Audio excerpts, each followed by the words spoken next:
All right, good Wednesday morning back at you, at least your time, with Defiance's update on QQQY WDTE and IWMY. So basically, the same as Roundhill has. So they had a QDTE. Here we're looking at QQQY. They got a XDTE. Here we're looking at the old JEPI. It's now WTE for the S&P 500. And instead of the RDTE with Roundhill, we're looking at IWMY for the Russell 2000 with Defiant. So I think next month I will, or actually, since these are coming out weekly, I think toward the end of December I'll do a direct comparison on those funds since they really have three similar categories. Now, what Defiance has in addition to these up here, what I do is I summarize them down here just on what they did for this payment. And then up here, I'm tracking it a little more over time. So let's jump in here. So you see in the yellow, QQQY is paying 0.2841, right? 28, almost 28 and a half cents. And then we see the WDTE, the S&P 500, it pays 20 cents, okay? And here shows you the 1210 close price. So we had 33.17 and 40. So that's a higher payment on a lower priced fund. So look at the yield, right? Significantly. And look at this guy, only has a 32.31 price, paying 32 cents on the Russell. So it's a 52.24% yield if you extrapolate it out. All right. So what are these here as a reminder? They paid just last week.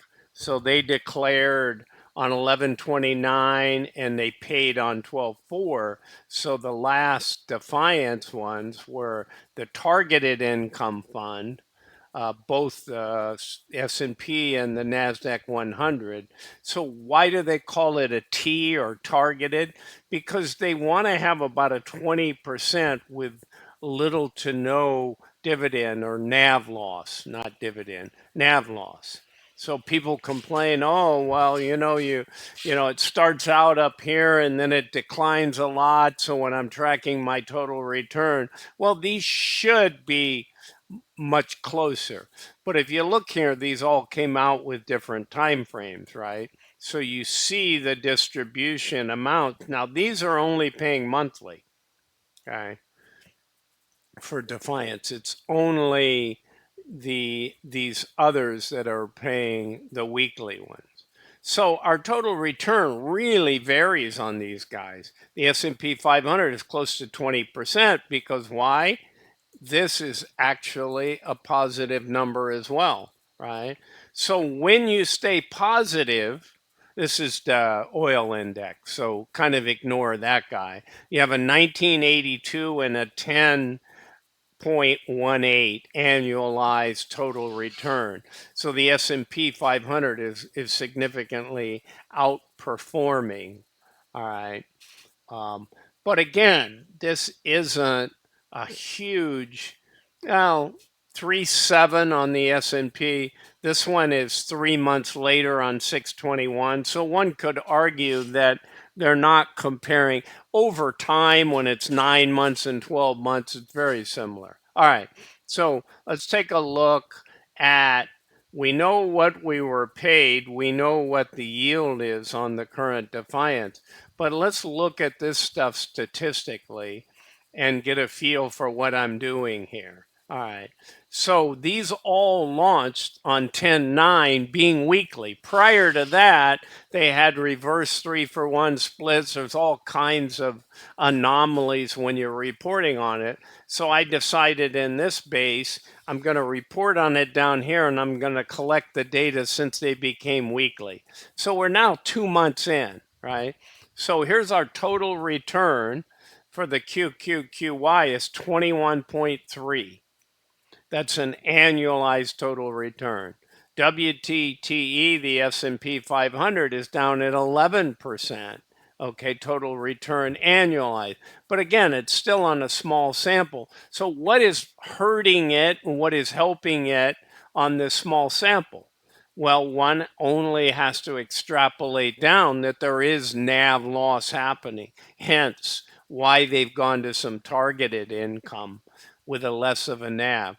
So take, for instance, here's the 1210 price.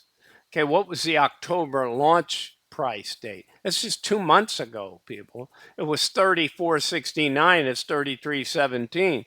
So if you lose $1 something, right, you're dropping 4.38% over this 2-month period. Well, when you extrapolate that out to 6 months, 6 times 4.38, you're going to get 25% NAV if it stays the same. I mean, things can change, right? But so you got a fantastic yield. You're getting 46%, right? Well, you're getting technically in that 2 months, you're paid $2.70, almost 280, which you look at the price it was on October 9th, and it says you got an 8.07. Well, that's only 2 months. So if you analyze that, you're doing almost 6 times that number, right? M8, okay, times H13. Yeah. So we got 5.79 to be exact, because the days involved are 63 days, right? And you want to divide that into 365 to get your multiplier. And that's how the math is done here. So if I go across, my best performer is here. This is actually the Russell 2000 is my worst performer. Again, measuring over the last 60 days since Defiance has been paying weekly. All right, because the Russell has in many instances been outperforming, but it doesn't over this 2-month period with Defiance. We'll have to see this when I do Defiance versus Round Hill. I think whatever I have here, if I have, 14 weeklies, then I will do in the comparison 14 weeklies versus 14 weeklies so that you're comparing apples to apples, right? And then we can see a little bit better. So all of them have a NAV loss, okay? But you see here that some are less than others. So the S&P 500, as you expect, broad spectrum of stocks, it's only got a 3.37% decline in the 2 months. But when you measure that out, that's a 19%. Look at this. You dropped 7.26% on the Russell 2000. Went from 34.84 to 32.31. Well, when that gets multiplied out and annualized, right, times the 5.8, then you're at 42% NAV. Well, you only had a 46%, you only had an 8.11% distribution yield. Again, these distribution yields are going to gain over more payments, guys. It's like if you compare a fund that's been paying for a year and one that's been paying for 2 months, it just hasn't collected that many payments. Even though individually you can come down here and say, wow, paid 32 cents, that was a 52 yield. Well, that is here in the numbers, but it hasn't had a chance. Oh, did it? Hang on, guys. Maybe something is askew here. Let me see. Distribution total. Oh, yeah, that didn't drag down. I thought I dragged these down. AD8. Hang on, guys. Okay, there we go. Much better. I mean, this doesn't change. This just counts the distribution monies. Okay, much, much better. I thought something was askew. Um, in that. I must have reversed something or didn't save it or something. Okay.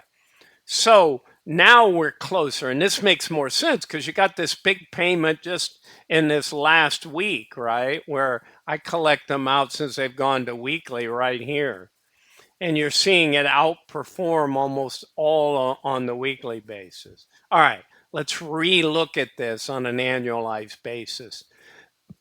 You still have your 4% drop, your 3% drop, and your 7% drop in the actual fund NAV price, okay? Here's your distribution totals where you add everything together.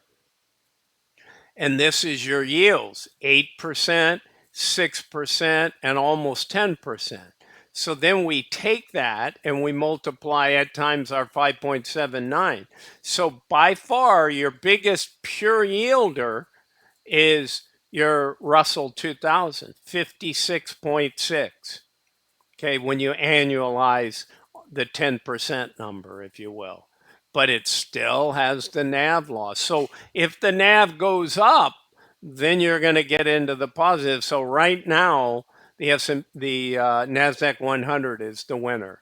But these are at least closer. I knew something was askew when it was so small. All right, guys, so that's what I got for you for Defiance. Again, this is Bruce with Targeted Wealth Creation.